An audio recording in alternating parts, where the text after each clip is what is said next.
Hello students, कैसे हैं आप सब। आशा करती हूँ आप अच्छे होंगे और अच्छे से अपनी पढ़ाई कर रहे होंगे। मैं मोनिका रावत आपका स्वागत करती हूँ आईसीटी वर्चुअल क्लासरूम देहरादून। बच्चों, आज हम क्लास 7 का जो आपका सब्जेक्ट है साइंस, उसका चैप्टर मोशन एंड टाइम को कंटिन्यू करेंगे। तो बच्चों, लास्ट लेक्चर में हम इस चैप्टर के कुछ क्वेश्चन आंसर हमने डिस्कस किए थे। आई होप आपको वो क्वेश्चन समझ में आए होंगे। आज हम इसके आगे के क्वेश्चंस कंटिन्यू करेंगे। तो आज का हमारा पहला क्वेश्चन है, when an object changes position with time it is said to be in. जब कोई वस्तु समय के साथ अपनी स्थिति बदलती है तो उसे क्या कहा जाता है, ये आपसे पूछा गया। समय के साथ कोई भी वस्तु अपनी जो है स्थिति यानी अपनी जो उसकी पोजीशन है उसे बदलती। तो आपके जो ऑप्शंस हैं वो ये हैं। पहला है रेस्ट यानी आराम अवस्था, या आप कह सकते हैं विराम अवस्था। दूसरा है स्टेशनरी यानी स्थिर। तीसरा है सर्कल। चौथा है मोशन।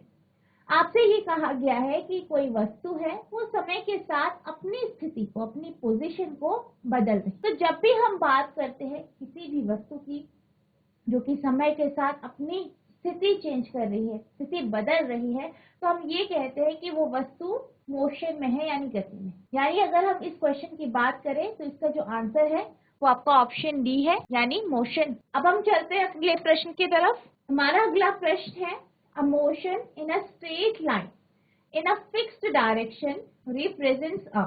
एक निश्चित दिशा में एक सीधी रेखा में गति दर्शाती है। यानी कोई वस्तु है वो गति कर रही है, चल रही है एक सीधी रेखा में, एक स्ट्रेट लाइन। तो आपको बताना है इसको क्या कहते हैं। तो आपके पास ऑप्शंस हैं, आपके विकल्प हैं। पहला है सर्कुलर मोशन यानी वृत्तीय गति।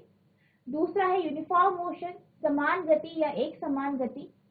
तीसरा है नॉन यूनिफॉर्म मोशन यानी असमान गति। चौथा है पीरियोडिक मोशन यानी आवर्ती गति। तो आपसे ये कहा गया है कि एक वस्तु है वो एक सीधी रेखा में चल रही है और बिल्कुल एक ही डायरेक्शन में चल। तो इसका जो आंसर है वो आपका जो है वो आपका यूनिफॉर्म मोशन होगा यानी ऑप्शन बी होगा, समान गति।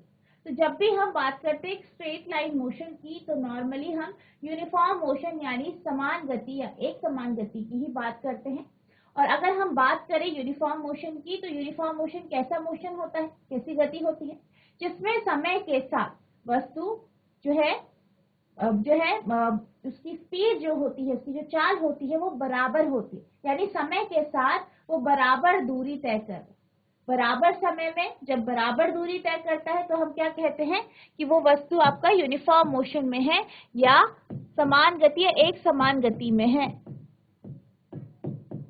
अब इसी तरीके से अगर हम बात करें नॉन यूनिफॉर्म मोशन की, तो नॉन यूनिफॉर्म मोशन या असमान गति कौन सी होती है।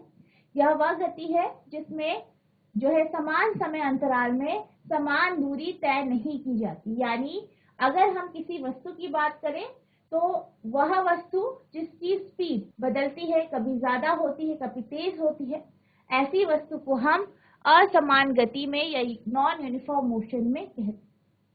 इसी तरीके से अगर हम पीरियोडिक मोशन की बात करें जिसे आप आवर्ती गति कहते हैं, तो ये क्या होता है, इसमें कोई भी वस्तु गति कर रही है और उसी गति को वो बार बार दोहराती है, तो तब हम ये कहते हैं कि वह वस्तु पीरियोडिक मोशन में है या आवर्ती। इसी तरीके से अगर हम सर्कुलर मोशन की बात करें, वृत्तीय गति की बात करें, जब भी कोई भी वस्तु जो है वृत्ताकार पथ में या सर्कुलर पाथ में मूव करती है, गति करती है, तो हम ये कहते हैं कि वह वस्तु सर्कुलर मोशन में है या वृत्तीय गति। तो इस क्वेश्चन का जो आंसर है वो आपका ऑप्शन बी है, यूनिफॉर्म मोशन। अब आपका अगला प्रश्न है, a simple pendulum executes a. एक साधारण पेंडुलम निष्पादित करता है। आपके ऑप्शन है, विकल्प है। पहला है पीरियोडिक मोशन यानी आवर्ती गति। दूसरा है ऑसिलेटरी मोशन यानी दोलन गति। तीसरा है ए एंड बी यानी ए और बी। चौथा है नन ऑफ दिस। आपको ये बताना है कि जो पेंडुलम होता है, जो साधारण लोलक होता है, वो किस तरीके का मोशन या गति कर। तो जब वो गति करता है तो जैसे कि हम जानते हैं कि जो साधारण लोलक होता है वो कुछ इस तरीके का होता है। आपका एक बॉब होती है नीचे, जो उसके एक जो है स्ट्रक्चर होता है जिसे हम बॉब कहते हैं, और वो एक धागे से जुड़ा होता है। अब हम क्या करते हैं, ये क्या है, इसकी जो है रेस्ट पोजीशन, विराम अवस्था में हमने इसे डिस्प्लेस किया, इसको विस्थापित किया, ए पोजीशन तक लेके आए, ए स्थिति पे ये आए। अब ए स्थिति पे आए, अब क्या हुआ, फिर वो यहाँ से मूव किया, उन्होंने गति करी, ओ पे गए, ओ से फिर यहाँ पे जाएंगे और ये जो है बी स्थिति पे आ जाएंगे। तो ए और बी जो है वो इसकी एक्सट्रीम पोजीशन, ठीक है। अब क्या होगा, फिर ये वापस अपनी पहली स्थिति में आ जाए। तो हम ये देख सकते हैं इसने एक साइकिल पूरी की, ठीक है, एक पूरी साइकिल हुई इस तरीके से। तो ये क्या हुआ, एक ऑसिलेशन हुआ, यानी एक दोलन हुआ। इसने क्या किया, एक दोलन की, ठीक है। अब क्या होगा, फिर ये दोबारे से ए पोजीशन में जाएगा, ए स्थिति में जाएगा, फिर वापस ओ में आएगा, फिर बी में जाएगा, फिर वापस ओ में आएगा। यानी ये इस दोलन को बार बार क्या कर रहा है, रिपीट कर रहा है, दोहरा रहा है, फिर करेगा, फिर दोहराएगा। तो इसको क्या करेगा, ये दोहराएगा, बार बार दोहराएगा। यानी ये क्या कर रहा है, दोलन भी कर रहा है और क्या कर रहा है, अपनी गति को दोहरा भी रहा है, ठीक है, अपनी गति को दोहरा भी रहा है। तो हम यहाँ पे ये देख सकते हैं कि ऑसिलेशन भी हो रहा है, दोलन भी हो रहा है, ये गति को जो है एक पीरियड के बाद, जो है एक समय अंतराल के बाद खुद दोहरा रहा है। यानी अगर हम बात करें इस पेंडुलम की, जो आपका पेंडुलम है वो आपका आवर्ती गति कर रहा है, क्योंकि वो अपनी गति को दोहरा रहा है, इसलिए आवर्ती गति कर रहा है। ऑसिलेटरी मोशन कर रहा है, दोलन गति कर रहा है, क्योंकि वो एक ऑसिलेशन करता है। क्या करता है वो, ऑसिलेशन। यानी अगर हम बात करें पेंडुलम की, तो पेंडुलम कैसी जो है, कैसा मोशन करता है, दोनों, यानी ए और बी, आपका पीरियोडिक मोशन, आवर्ती गति भी और दोलन गति भी। तो इसका आंसर जो है वो आपका ऑप्शन सी। अब आपका अगला प्रश्न है, the distance time graph of an object under uniform motion is a. एक समान गति के तहत किसी वस्तु का समय दूरी ग्राफ होता है। तो आपको ये बताना है कि आपके पास क्या है, डिस्टेंस टाइम ग्राफ है, क्या है, समय दूरी ग्राफ है, ठीक है। आपको पता है डिस्टेंस टाइम ग्राफ है। आपको ये बताना है कि जो ये डिस्टेंस टाइम ग्राफ होता है वो कैसा होता है, किसके लिए, एक समान गति। अब अगर हम बात करें एक समान गति की, तो एक समान गति यानी यूनिफॉर्म मोशन, जैसे कि मैंने अभी आपको बताया कि ये वह गति होती है जिसमें वस्तु एक ही स्पीड से, ठीक है, एक नियत चाल से, या एक ही स्पीड है उससे चलती है। यानी वो कभी भी अपनी स्पीड को चेंज नहीं करती है, कभी उसकी स्पीड या चाल बढ़ती नहीं, कभी घटती नहीं, बिल्कुल एक ही स्पीड से चलती। जैसे कि कोई वस्तु जो है ए पॉइंट से चलना शुरू किया, चली, ठीक है, 1 घंटे बाद, ठीक है, यहाँ पे पहुंची, तो इतना जो उसने दूरी तय की वो 1 घंटे में की, और उसकी जो स्पीड थी, उसकी जो चाल थी वो 2 किलोमीटर प्रति घंटे। अब अगले घंटे में उसने इतनी दूरी तय की, तो उसकी जो उस समय चाल थी, ठीक है, जो उसकी स्पीड थी, तो उसकी क्या थी, 2 किलोमीटर प्रति घंटा। अगले 1 घंटे भी उसकी जो स्पीड थी या चाल थी वो क्या थी, 2 किलोमीटर प्रति घंटा। तो आप यहाँ पे देख सकते हैं कि जो स्पीड है, जो चाल है, वो कैसी है, सेम है, एक जैसी है। 2 किलोमीटर की जो है स्पीड से ये चल रहा है, 2 किलोमीटर प्रति घंटे की स्पीड से ये चल रहा है। यानी क्या हो रहा है, मोशन कैसा है, गति कैसी है, एक समान है, क्योंकि चाल सेम है। या आप ये कह सकते हैं बराबर समय अंतराल में बराबर दूरी तय की गई।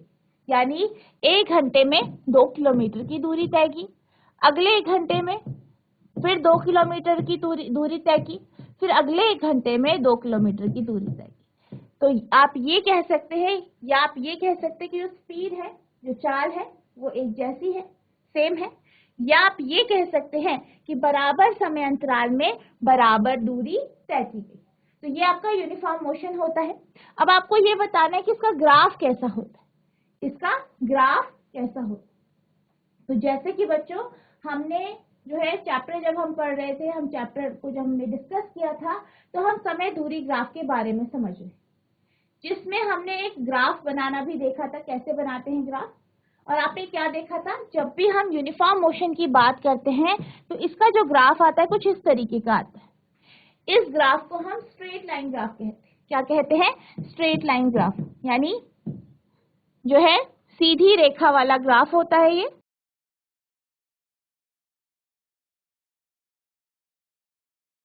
तो इस तरीके से आपकी जो है लाइन बनती है ग्राफ, तो इस तरीके का ग्राफ बनता है आपका। तो अगर हम बात करें इस क्वेश्चन की, तो आपके पास यहाँ पे ऑप्शंस है, कर्व लाइन यानी घुमावदार रेखा, दूसरा है स्ट्रेट लाइन यानी सीधी रेखा, तीसरा है सर्कुलर यानी जो है वृत्त, और चौथा है आपका पैराबोला। तो इसका जो आंसर होगा वो आपका स्ट्रेट लाइन होगा, ठीक है। तो इसका आंसर आपका ऑप्शन बी हो जाए, यानी सीधी रेखा। अब आपका अगला प्रश्न है, the SI unit of speed is, चाल का एसआई मात्रक, आपको चाल का एसआई मात्रक बताना है, स्पीड का एसआई मात्रक बताना है। आपके ऑप्शंस हैं, पहला है मीटर पर सेकेंड, दूसरा है किलोमीटर पर आवर, तीसरा है मीटर पर आवर, चौथा है किलोमीटर पर सेकेंड। मीटर प्रति सेकेंड, किलोमीटर प्रति घंटा, मीटर प्रति घंटा या किलोमीटर प्रति सेकेंड। तो ये आपका क्वेश्चन है। तो अगर हम बात करें एसआई यूनिट की स्पीड की, तो इसका जो है वो आपका ऑप्शन ए है, मीटर पर सेकेंड है। क्यों है? क्योंकि आप ये जानते हैं कि जो आपकी स्पीड होती है या चाल जो होती है, इसका फॉर्मूला होता है डिस्टेंस अपॉन टाइम, यानी चाल बराबर दूरी बटा समय, ठीक है। अब आप ये जानते हैं, आपने ये पढ़ा है कि जो दूरी है यानी डिस्टेंस है, उसकी एसआई यूनिट क्या होती है? मीटर, और समय की आपकी सेकंड होती है। तो इसी तरीके से अगर हम जो है स्पीड की निकाले या चाल की अगर एसआई यूनिट निकाले, तो वो भी आपकी मीटर पर सेकंड होगी। तो इसका जो आंसर है वो आपका ऑप्शन ए है, बी नहीं है, क्योंकि हम नॉर्मली इसका उपयोग करते हैं। अब आपका अगला प्रश्न है, what is the basic unit of time, समय की मूल इकाई क्या है? अब यहाँ पे आपसे पूछा गया है कि जो समय होता है, टाइम होता है, उसकी जो है मूल इकाई यानी बेसिक, या जो उसकी जो सबसे छोटी यूनिट है वो क्या होती है। तो जब भी हम बात करते हैं टाइम की, तो टाइम की सबसे छोटी यूनिट आपकी सेकंड होती है। आप ये जानते हैं कि आप टाइम को या समय को जो है सेकंड, मिनट, घंटे, आपका जो दिन है, इस पे आप जो है इसे मेजर करते हैं, मापते हैं। तो इसमें सबसे जो छोटी यूनिट है वो आपकी सेकंड होती है। तो इस क्वेश्चन का आंसर है आपका, the basic unit of time is a second, it's symbol is S. समय की मूल इकाई या मूल मात्रक एक सेकंड है, मात्रक सेकंड है, इसका प्रतीक एस है। अब आपका अगला क्वेश्चन है, what is the basic unit of speed, गति की या चाल की, बेसिकली यहाँ पे क्या आएगा, चाल। तो चाल की स्पीड का मूल मात्रक या बेसिक यूनिट क्या है? तो जब हम बात करते हैं स्पीड की यानी चाल की, तो चाल का जो मूल मात्रक होता है वो आपका मीटर पर सेकेंड होता है। तो इसका जो आंसर है वो आप कुछ इस तरीके से लिखेंगे, basic unit of speed is metre per second, चाल का मूल मात्रक मीटर प्रति सेकेंड, या आप इसे m/s। नेक्स्ट क्वेश्चन है आपका, व्हाट इज स्पीडोमीटर। स्पीडोमीटर क्या होता है? तो जो आपके वाहन होते हैं, जो आपकी गाड़ियां होती है, चाहे आपकी मोटरसाइकिल है, ठीक है, चाहे आपका स्कूटर है या कार है, बस है, ट्रक है, तो वहां पे आपका एक डैशबोर्ड हो, ठीक है। अब वो डैशबोर्ड जो होता है उस पे दो तरीके के इंस्ट्रूमेंट लगे हो, एक जो है कुछ इस तरीके से दिखाई देता है, इस तरीके से उसका डायल होता है, और यहाँ पे आपने देखा होगा कि सुई होती है, या आपने इलेक्ट्रॉनिक भी ये देखा होगा जिसपे नंबर्स आते हैं, नंबर रहते हैं, संख्याएं रहती हैं, इस तरीके से यहाँ पे जो है संख्याएं लिखी होती है, डायल बना होता है। और जब आप गाड़ी ये डिफ्लेक्ट करती है, ये क्या करती है, डिफ्लेक्ट करती है, जिससे हमें जो है आपकी गाड़ी की स्पीड यानी उसकी जो चाल है उसका पता चलता है। तो बेसिकली ये जो है वो आपका स्पीडोमीटर होता है, और स्पीडोमीटर वह इंस्ट्रूमेंट है वह यंत्र है जिसके माध्यम से आप चाल को मेजर करते हैं। किसका मापन करते हैं? स्पीड का, यानी चाल। तो इस क्वेश्चन का आंसर आप इस तरीके से लिखेंगे, speedometer is an instrument that indicates the speed of a vehicle. Speedometer एक ऐसा यंत्र है जो वाहन की चाल बताता है, यानी उसकी चाल कितनी है इसका वो मापन करता है। अब आपका अगला प्रश्न है, what is distance time graph? दूरी समय ग्राफ क्या है? अब जब भी हमारी जो गाड़ी है या व्हीकल है, जैसे कि हम बात कर रहे थे, जो भी वाहन है वो चलता है, तो आप ये जानते हैं कि कुछ समय में वो कुछ दूरी तय करता है। जब भी वो मोशन में होता है, गति में होता है, कुछ समय अंतराल में वो कुछ दूरी तय करता है। अब इसको जब हम ग्राफ में रिप्रेजेंट करते हैं, ग्राफ में इसे दर्शाते हैं, तो इसे दूरी समय ग्राफ में दर्शाया जाता है। अब जब भी हम दूरी समय ग्राफ की बात करते हैं, जैसे कि अभी हमने बताया था, मैंने आपको बताया था कि जब हम डिस्टेंस टाइम ग्राफ की बात करते हैं, यहाँ पे आपका डिस्टेंस है, जो ये आपका क्या है, एक्स एक्सिस है, एक्स अक्ष है, और ये वाई अक्ष। अब क्या होता है कि जब हम यूनिफॉर्म मोशन की बात करते हैं, एक समान गति की बात करते हैं, तो उसका ग्राफ कुछ इस तरीके का होता है, ठीक है। और जब हम नॉन यूनिफॉर्म मोशन की बात करते हैं, उसका जो आपका डिस्टेंस टाइम ग्राफ होता है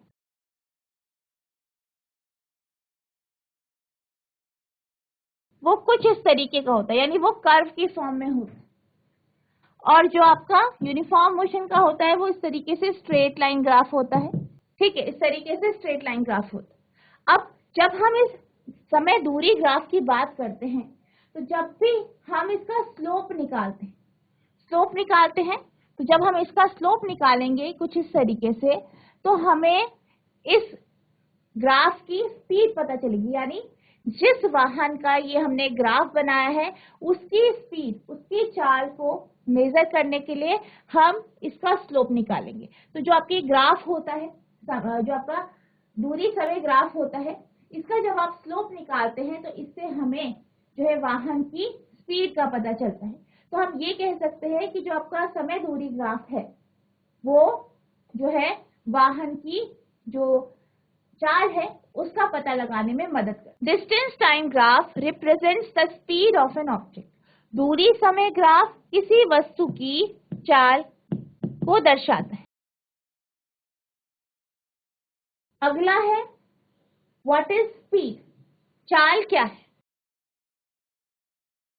यानी स्पीड क्या होती है, ये आपसे पूछा गया। अब जब भी हम स्पीड की बात करते हैं, चाल की बात करते हैं, तो चाल का जो कॉन्सेप्ट है वो आपकी मूविंग ऑब्जेक्ट में, यानी ऐसी वस्तु जो गति कर रही है उसके ऊपर। तो जब भी कोई भी वस्तु क्या कर रही है, गति कर रही है, तो आप ये जानते हैं कि कुछ समय में वो कुछ दूरी तय करेगी। तो जब भी हम स्पीड की बात करते हैं, तो जब हम स्पीड के बारे में बात करते हैं, तो स्पीड का मतलब क्या है कि किसी भी वस्तु ने एक समय में या एक इकाई समय में, एक जो आपका यूनिट टाइम है, उसमें कितनी दूरी तय की, उसको हम उसकी स्पीड कहते हैं, यानी चाल।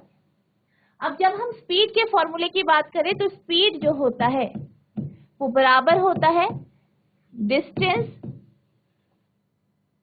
अपॉन टाइम के, यानी चाल बराबर दूरी बटा समय। तो ये क्या है, ये आपका स्पीड यानी चाल का फॉर्मूला है। इस क्वेश्चन का आंसर आप कुछ इस तरीके से लिखेंगे, the distance moved by an object in a unit time is called its speed. किसी वस्तु द्वारा एक इकाई समय में तय की गई दूरी उसकी चाल कहलाती है। तो इस तरीके से आप इस क्वेश्चन का आंसर। अब आपका अगला प्रश्न है, व्हाट इज ऑसिलेटरी मोशन? दोलन गति क्या है? तो ये आपसे पूछा गया है। तो जैसे कि मैं अभी आपको समझा रही थी, जब भी हम किसी भी वस्तु को ये कहते हैं कि वो दोलन कर रही है, यानी वो ऑसिलेशन कर रही है, यानी वो क्या करती है, एक साइकिल कंप्लीट करती है, ठीक है। जैसे कि हमने लोलक यानी पेंडुलम के बारे में देखा था कि पेंडुलम क्या करता है, पेंडुलम साइकिल कंप्लीट करता है, तो क्या करता है, वो एक ऑसिलेशन करता है, दोलन करता है। तो जब भी हम दोलन की बात करते हैं, ऑसिलेशन की बात करते हैं, तो वो क्या होता है, किसी भी वस्तु का आगे पीछे मूव करना, आगे पीछे चलना। जैसे आपका लोलक हो गया, जैसे आपका जो है झूला हो गया, झूला भी आपका आगे पीछे मूव करता है, आगे पीछे गति करता है। इसी तरीके से अगर आप किसी रबड़ बैंड को अपने हाथों से खींचते हैं, क्या करते हैं, खींचते हैं, तो वो जो रबड़ बैंड है वो भी आगे पीछे क्या करता है, मूव करता है, आगे पीछे गति करता है, या हम ये कह सकते हैं वो कंपन करता है। तो कंपन भी वही हुआ, आगे पीछे मूव कर। तो जब भी हम दोलन गति की बात करते हैं, यानी वह गति जिसमें आगे पीछे कोई वस्तु गति करे, यानी to and fro motion of an object, यानी वस्तु के आगे पीछे गति करने को दोलन गति कहते हैं। तो इस क्वेश्चन का आंसर आप इस तरीके से लिखेंगे, the two and fro motion of an object is called oscillatory motion. किसी वस्तु की आगे पीछे की गति को दोलन गति कहा। अब आपका अगला प्रश्न है, व्हाट इज मोशन, गति क्या है। तो जैसे कि हम डिस्कस कर रहे थे, जब भी हम गति के बारे में बात करते हैं तो इसका अर्थ ये है कि कोई भी वस्तु जो है समय के साथ अपनी स्थिति बदल रही, यानी अपनी पोजीशन को टाइम के साथ चेंज कर रही, तो वो आपकी क्या होती है, वो वस्तु आपकी मोशन में या गति में हो। तो इस क्वेश्चन का आंसर आप इस तरीके से लिखेंगे, motion is a change in position of an object over time. गति समय के साथ किसी वस्तु की स्थिति में परिवर्तन है। अब आपका अगला प्रश्न है, व्हाट इज सर्कुलर मोशन, यानी वृत्ताकार गति या वृत्त गति क्या होती है। तो जब भी हम सर्कुलर मोशन या वृत्त गति की बात करते हैं तो यह वह गति है या किसी भी वस्तु की वह गति जो कि सर्कुलर पाथ में होती है, यानी वृत्ताकार पथ में होती है। यानी जब भी वस्तु इस तरीके से जो है वृत्ताकार पथ में मूव करती है, घूमती है, तो हम ये कहते हैं कि वो वस्तु सर्कुलर मोशन में या वृत्त गति में है। जैसे कि आपका जो है, जब आप किसी पत्थर को किसी धागे में बांधते हैं और उसे गोल गोल घुमाते हैं, तो जो पत्थर है वो आपका वृत्त पथ पे या आपका जो सर्कुलर पाथ है उस पर मूव करता है। तो इस क्वेश्चन का आंसर आप इस तरीके से लिखेंगे, circular motion is rotation of an object along a circular path. वृत्त गति किसी वस्तु का एक वृत्ताकार पथ पे घूमना। तो ये आपका जो है कुछ हमने आज क्वेश्चन आंसर डिस्कस किए। आई होप आपको ये क्वेश्चन समझ में आए होंगे। तो बच्चों, इसके साथ आपका ये चैप्टर कंप्लीट होता है। नेक्स्ट सेशन में हम जो आपका अगला चैप्टर है उसे स्टार्ट करेंगे। तो बच्चों, आज के लिए बस इतना ही। मिलते हैं आप नेक्स्ट सेशन में। तब तक के लिए thank you and have a nice day.